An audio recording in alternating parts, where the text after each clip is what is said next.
it. Why not? I just saw this. Give it a second. Come on in. Nobody here yet. I'm gonna wait. Be patient. Yep. 1 and a 2 and a 3 and a 4. Welcome. So I heard Trump mention the Defense Production Act. So for education, I'm going to read that. So to me, this kind of says a lot of products might get cut off, say from China. So this is a big move.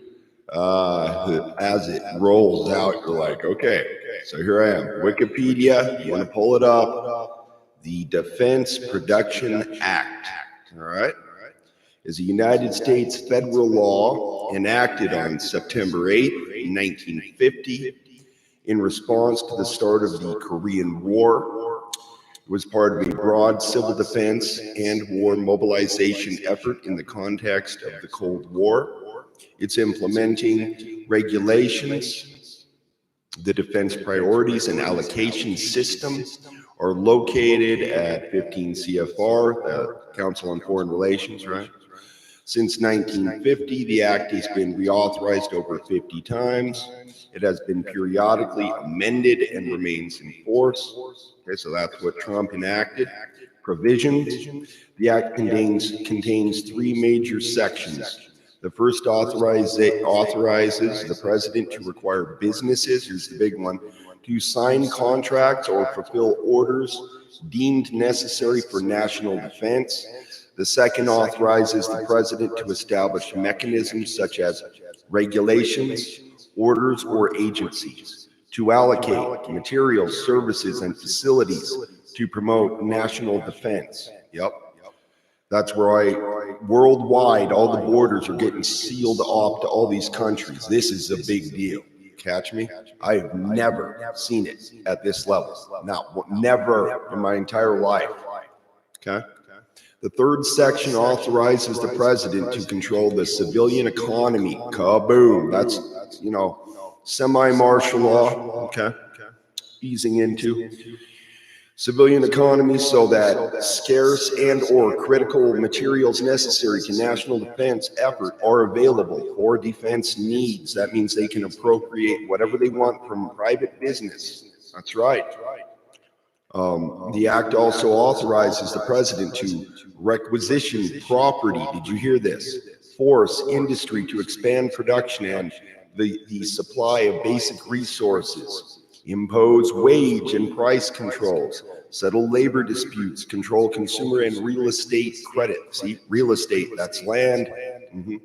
Establish contractual priorities and allocate raw materials towards national defense.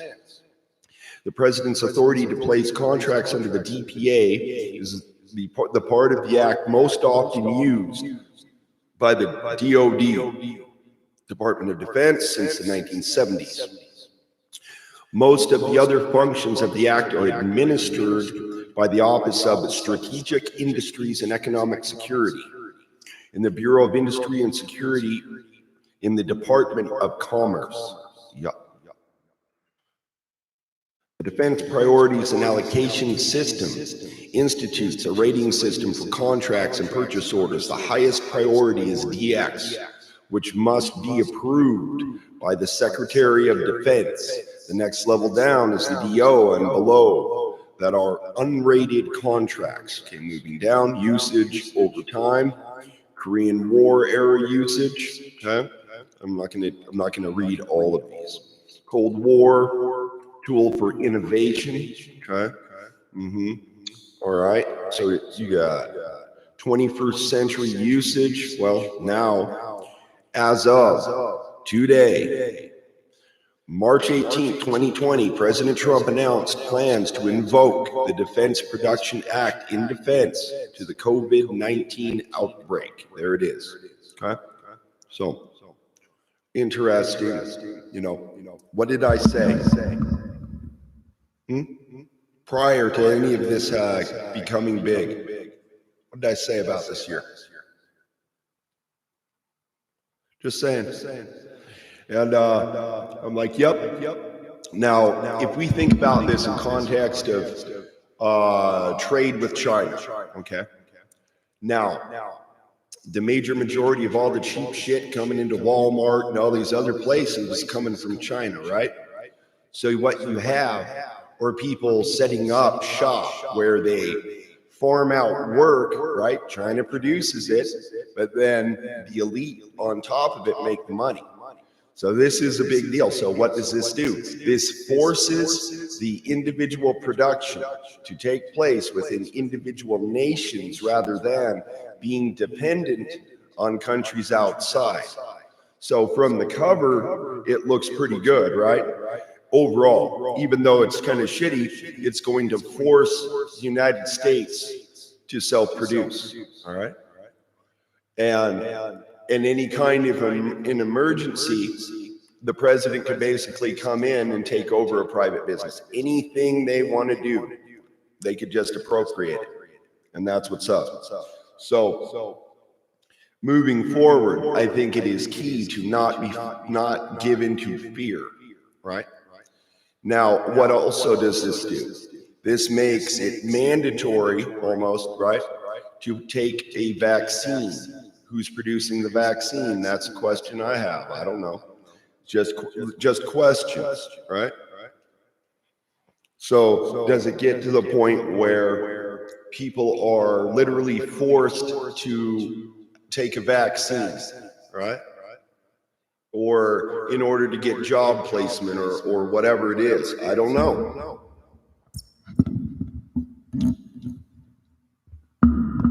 Anyway, I heard him mention that, so I'm like, all right, I'm going to go over and read. I pretty much knew, what it was by the definition, right? Production Act. And this is going to be interesting to see what happens. You ready? Now I'm going to read. Nothing more on that. I'm going to switch over to something else, right? I think the biggest thing with this is to not internalize fear, because a lot of people are going to do that, but rather listening to your intuition, right, is key. And then part of that is keeping your emotional centers in balance. Okay. Let's see, book 2, Desperate Missions. Swear I'm like following history and lining up with everything, all right? So, chapter 7, the missions begin. The stars faded as the dark sky lightened. The rising sun revealed Lou and his companions gathered on a hillside, not far from the rounded dune, or dun, of Tara. They were ready to make their departures. The two separate missions were getting ready to head in opposite ways across the mist-softened green countryside of the early dawn. The dog and his comrades Gila, Morrigan, Angus, Bingol stood at one side. Behind them waited the score of carefully picked warriors who would accompany them. Facing this group stood Lou, alone. Remember now, when your own mission is done, you must bring the riders to the coast and await our return from Mananang's Isle, Gila was telling Lou. I will, Lou promised. With their help, we can easily bring the cauldron back to Tara in time. Good enough, the dog said, with satisfaction. With luck, we'll see you in 4 or 5 days then. You will, said Lou. He took the hand of each in a last gesture of farewell. Gila gave him the usual wide, foolish smile. I'll say hello to this Mananan for you, he said cheerily. Just don't you be joking with him, clown, Lou advised, with pretended gravity. He might get angry. He's quite mad, and he's ugly as well. That's funny. The disguised sea god narrowed one eye at his young friend, but the idiotic grin never slipped. He likely thinks the same of you, came the innocent reply. Lou finished the leave taking and moved along the hillside away from them. There was a soft, chill wind blowing across the meadows, and it ruffled the tall grasses round his knees and tugged his cloak and hair as he stood there. A solitary figure now, looking out across the countryside and up the gray surf of rolling clouds scudding ahead of the wind. He lifted his arms as Mananan had taught him and murmured the invocation that would bring the riders from whatever nameless void they had inhabited. Call forth the riders! At once the light breeze freshened. It swept the clouds ahead and blasted across the hillside, carrying a booming sound of its rushing. And then, in the distance, a mounted troop came into view, rushing toward them with a speed no mortal horses could match. At first view, they were a blur, no single rider distinguishable, more a stream of light with gleaming points, like some sunlit brook cascading across the rocks. But as they neared, separate beings became discernible, the heads of sleek horses raised as they strode, the heads of riders glinting in helmets, the confused tangle of many speeding hooves, but no sound came from them, save that of rushing wind and a bright, melodic jingle. In moments they were on the hill, drawing to a stop beside the young champion. They sat in two columns, the horses tall and slender, fine heads proudly raised. The warriors sat stiffly upright upon them, clad in glowing cloaks that fluttered about them, as if the wind still rushed past. Silver helmets masked their faces so nothing could be seen of them but the grim, set mouths and the chill lights of their gleaming eyes. Each carried a lance at his side, its hilt encircled by a fine silver rings that jingled together as the company rode to create the fine, high music and surrounded them. At their head was a riderless horse, a great white mount with a sleek, muscled body.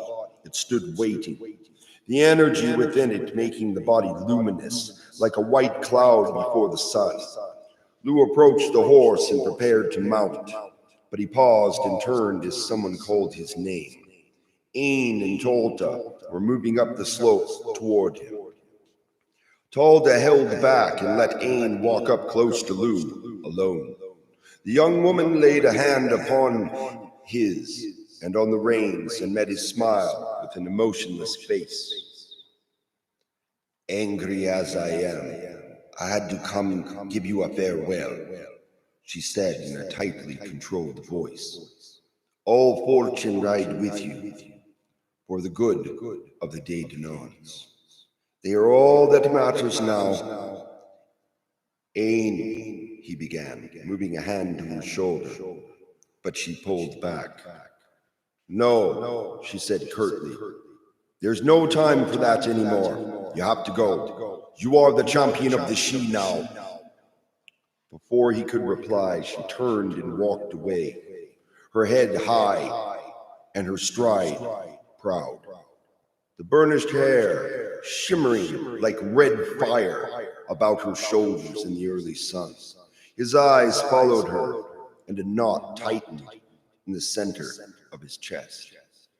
He wanted to call out to her, to tell her to come with him, but he held back stubbornly. She and Tolta would be safer here, he told himself. And Mananan was right about him. It was time that he was truly on his own. Delta moved up beside him, and he looked at her, seeing the familiar, knowing expression in her eyes. "You're being as great a fool as that gawky clown, you know," she said bluntly. "I'm angry, too, at being left behind." Then a faint smile touched her lips. "But you're still as much a son to me as you were for those years I fostered you, and I know you mean well. I couldn't let you ride away in danger without your knowing and having my blessing." She raised her arms and he gave her a warm hug. Then she patted his arm lightly as she said in a scolding motherly way, "You come back to us safely now. Never forget what I've taught you, and don't forget to eat enough." He smiled at her. "I will." And Talta, "You'll always be a mother to me as well."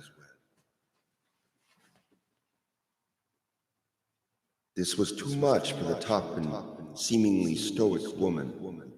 To hide the starting tears, she turned quickly away and moved to join the others. Lou mounted and settled himself well into the saddle. Knowing the speed with which they would move, he lifted a hand in a parting wave and gave the riders the command to leave.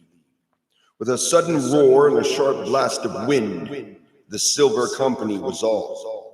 The gray-white horse went with them, sweeping Lou along in their midst. The Dogda's party watched the glowing stream rush away. They would delay no longer themselves. Climbing onto their own earthly mounts, they turned across the hillside into the rising sun and headed away from Tara.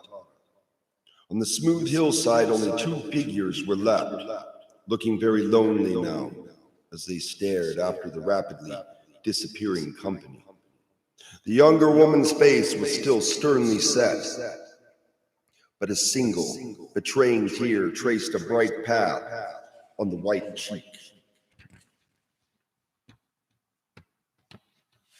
The departing horsemen moved at a good pace, anxious to reach the sea in 3 days. Soon they were far out from Tara, and confident that at this rate they would make their goal well ahead of time. Morrigan took on her raven form and flew out far ahead of the rest to spy their route in case they should encounter more parties. She kept up a sharp observation, sweeping back and forth across their path. Below her, the company continued to move at a good pace. "It's a fine day for traveling." "It is that," said Gila, bouncing along awkwardly on a horse as lanky as he, beaming with a child's simple joy as he admired the scene. The Dogda looked down from the heights of his great horse at the clown and shook his head in disbelief. "You have a truly amazing view of things," he said with heavy sarcasm. "Here it is, a fall day where the sun is never warm, where a cold wind nips at us with the sharp whelps of teeth of the coming winter wolf and smells of a storm coming off the sea. And you say that it's fine. It could always be worse, surely," Gila countered. "And we're off on a fine adventure. That's enough to raise the spirits, so it is." "An adventure? The Dogda said. "Is that what you call this mission of ours?" "Of course," the other replied brightly. "And think what life would be without it. I'm not seeking any excitement on this trip, Fingol said, pulling his horse up on the other side of Gila's to join the conversation. "I'm only hoping that we'll return in time to save our people from the Fomor." "We will," the Dogda assured him, "if this Mananan fellow cooperates. And if we don't run upon some Fomor patrol," Angusog added, from beyond his father. "Ah, There'll be no danger of that, Gila declared heartily. The Morrigan will give us plenty of warning. Getting the cauldron back safely from the Isle will be the tricky bit. You're certain of that? The Dogda asked, doubtfully. The clown beamed assurance. Of course. The little ride to the sea. Why, it'll be no trouble at all. A dull gray metal spade chunked softly into the damp earth. The man in the ragged dress of a Fomor warrior heaved out the shovelful of moist, black soil and paused to get a breath and examine his trench. It was waist deep now and long and wide enough to contain a lying human form. He nodded with satisfaction and looked along the ridge of the low hill. A score of other warriors worked away at like tasks, cutting out a line of small trenches. He looked up at the sky, half covered with a front of gray clouds sliding across from the east. He pulled down the filthy scarf that covered the lower half of his face so that he could sniff the air for the scent of rain. He revealed a nose and a mouth free of such deformities as the Fomor used the scarves to hide. In fact, nothing about the warrior seemed marked by the grotesque abnormalities of the island Fomor. And the same was true of the others along the ridge. One of the warriors was striding briskly along the line. As he moved, he repeated the same orders in crisp, curt tones. Hurry up and finish, all of you. Hurry up. As soon as you're finished with your trench, gather a brush to cover it. Be certain you can't be seen from below or from above. He stopped and raised his eyes to scan the sky. We must be under cover before we can come within the bloody Raven woman's range.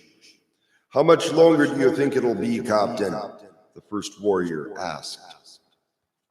The officer shook his head. There's no way to tell how far ahead of their party she may fly.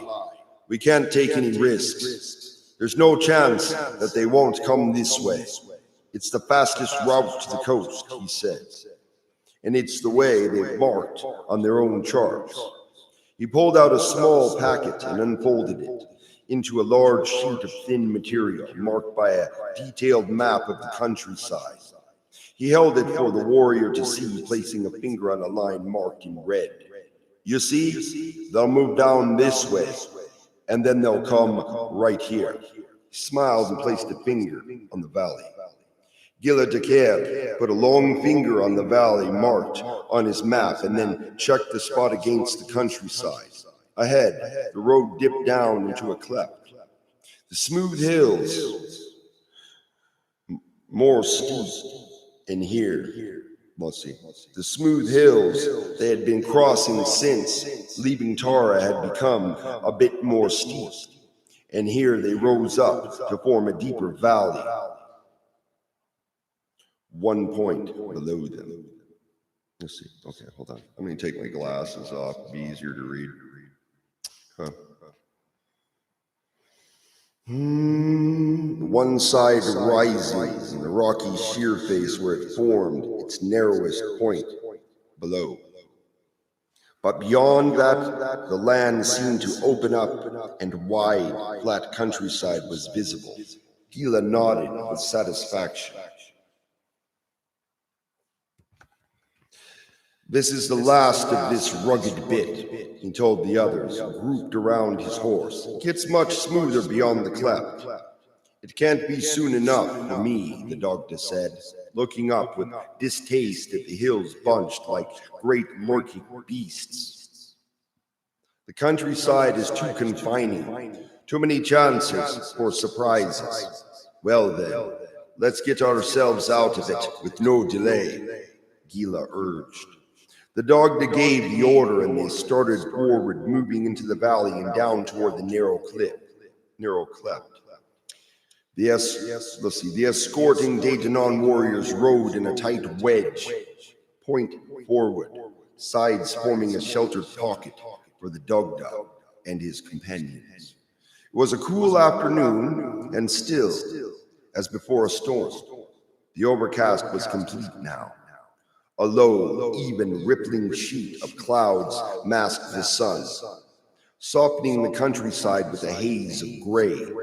Gila and Fingol rode side by side, discussing their route beyond the valley, making pleased noises over their fine progress so far.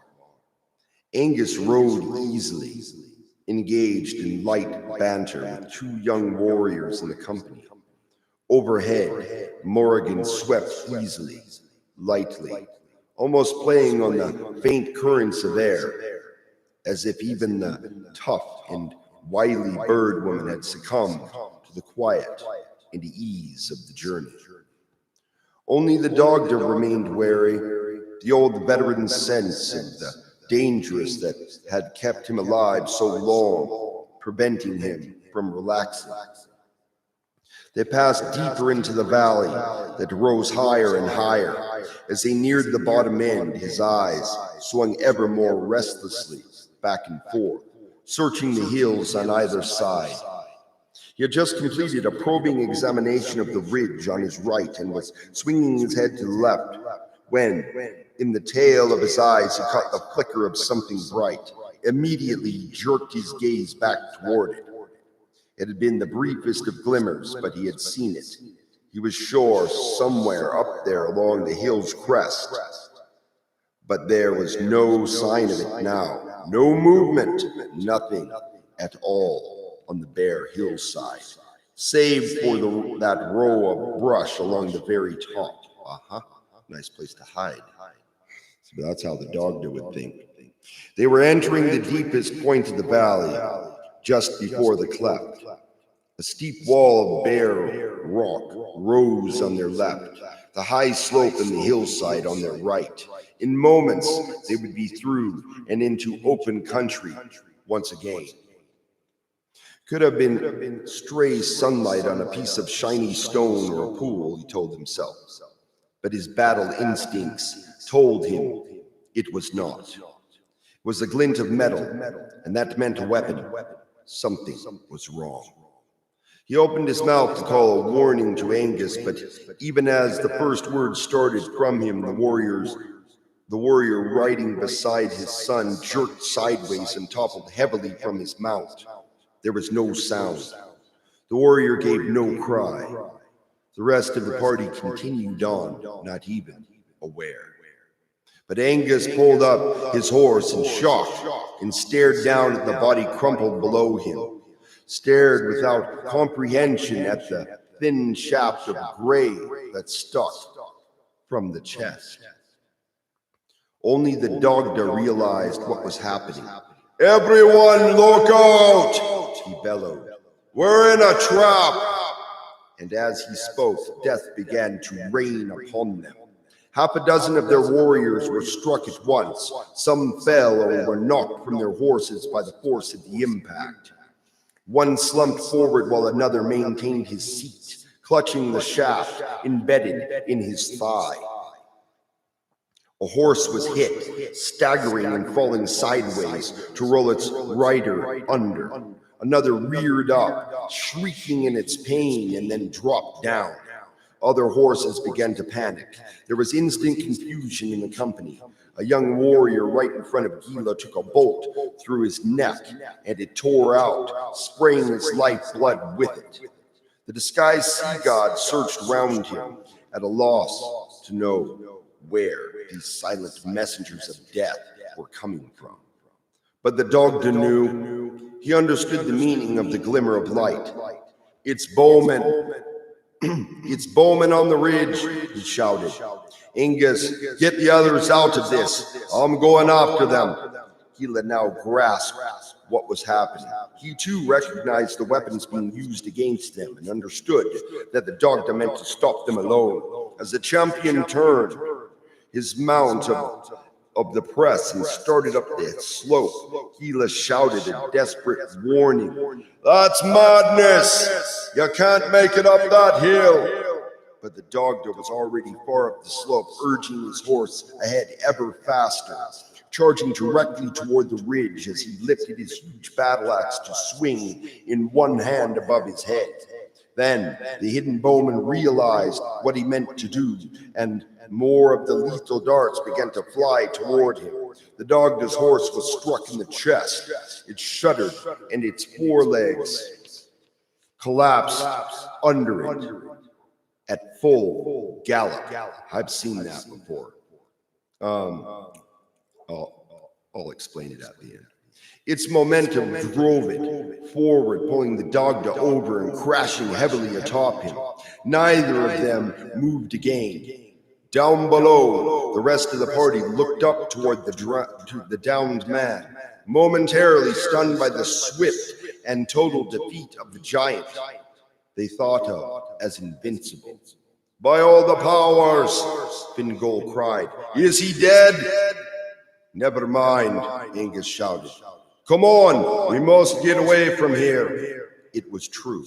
The brief respite the Dogda's lone attack had afforded the rest of them was now over. The darts were again all being directed into the defenseless group, but they quickly realized that getting away was impossible. Most of the horses were already dead or wounded. The tangle of their bodies blocked the narrow way for those remaining. They were trapped there against the steep backdrop of the rock and left with nowhere to go. Their only chance was to scramble for cover behind the few scattered rocks and bushes and the carcasses of the dead animals. "If the Dogda's not dead, I hope the fool's giant's stunned," Gila said as he and Fingal dove into the shelter of a fallen horse. He'd been prickled like a hedgehog if he went up that slope.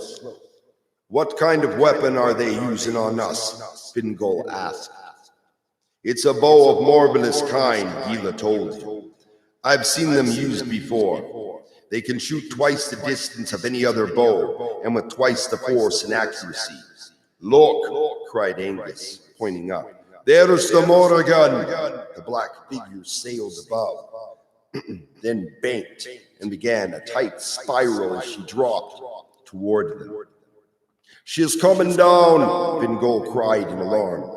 "If she doesn't see those bowmen and comes too close, then we may lose her as well," Angus finished grimly.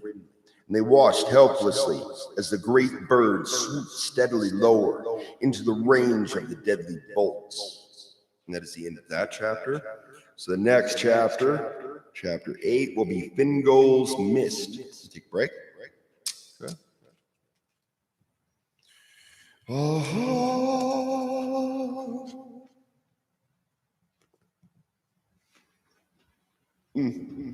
Alrighty. What shall we do here? I think we'll do this.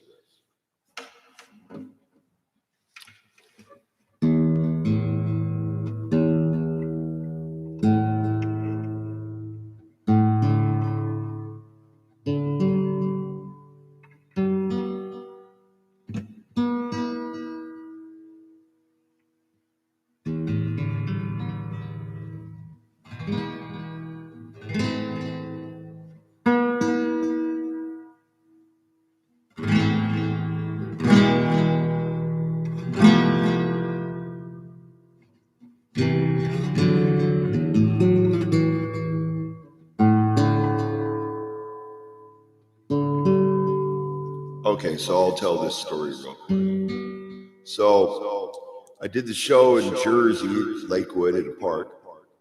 Now, my head knight, he was out in the field, warming up his horse. The horse has been on the trailer for a while. Now, the other knight decided that he would run his horse full speed down the list. That's the 3 ropes and 2 lanes that they joust in, right? Practicing in the field that was set up. But he did not stretch his horse out or warm the horse. He forced it. And I watched the front legs of the horse collapsed, and then the horse went sideways and landed on his thigh. But whose issue was that? That was that guy's issue. He should have thought about his horse instead of forcing the animal to. I would have warmed my horse up, right? But I liked my horses. Those are my friends. That's how I look at it. Sometimes I'm more comfortable around animals than I am humans. At least I know the animals are honest. You know?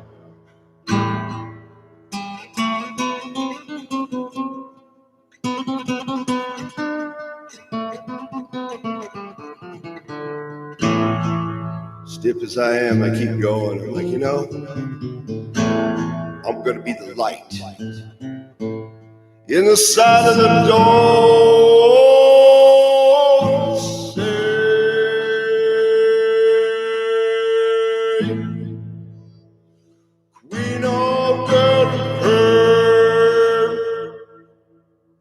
Queen of Belfast, rolling on. Saw her on the hilltop, on the ridge line, looking down. Said, swooping down like the Morlagon.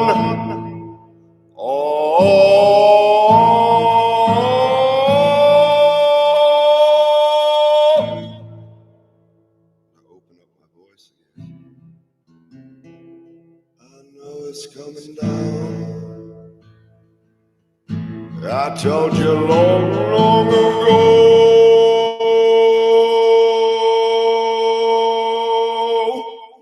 It's coming down.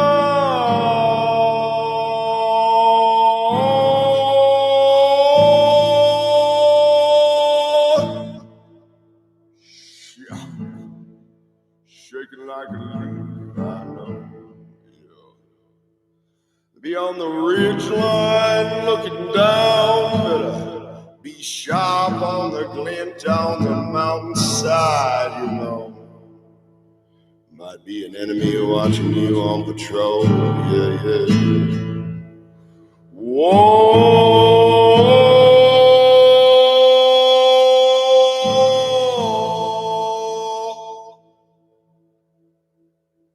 Heart and soul. Old soul, shine on, shine on.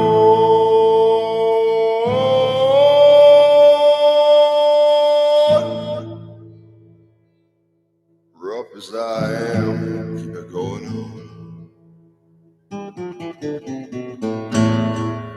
Easy all the way. Easy on the way, Easy on the way. Rough as I am, it's easy on the way. Shining on the door.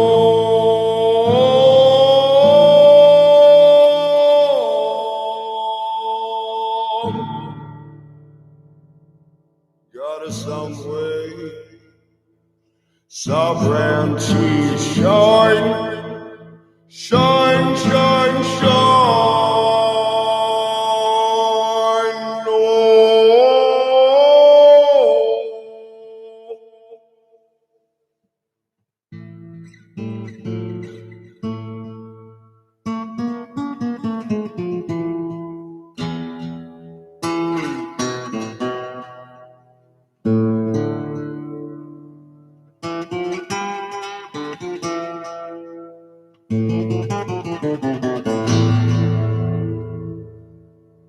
Heard you there, told you it's easy on the way. Shining me, hold the flame, whoa. Hold the flame, you say,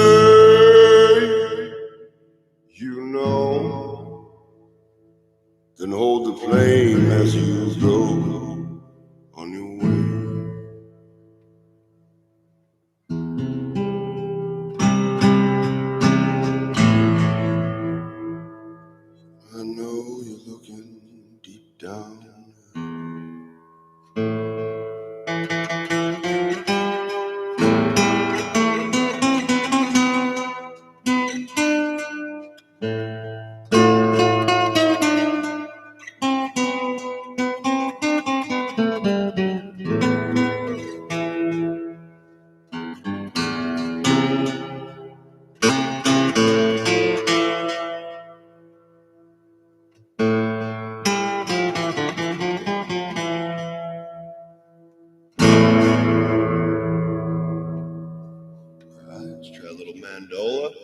and then I have a very important chat to attend here shortly with a very fine lady that is very supreme to me, my friend.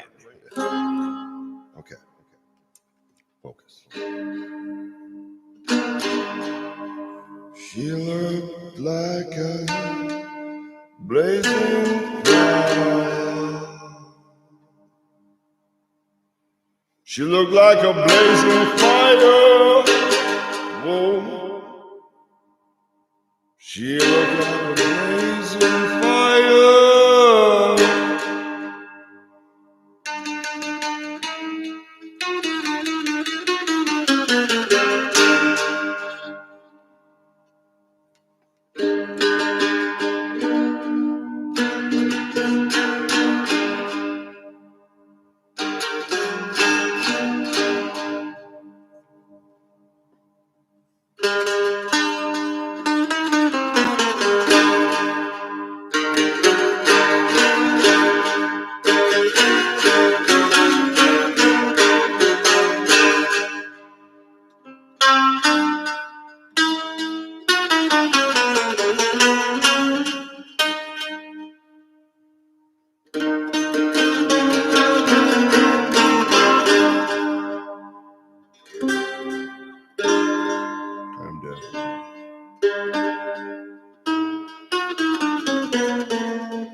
All right.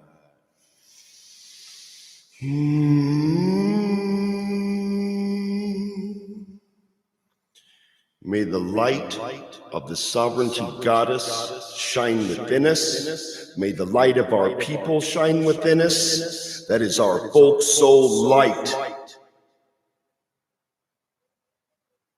May we shine on. May we shine. Shine.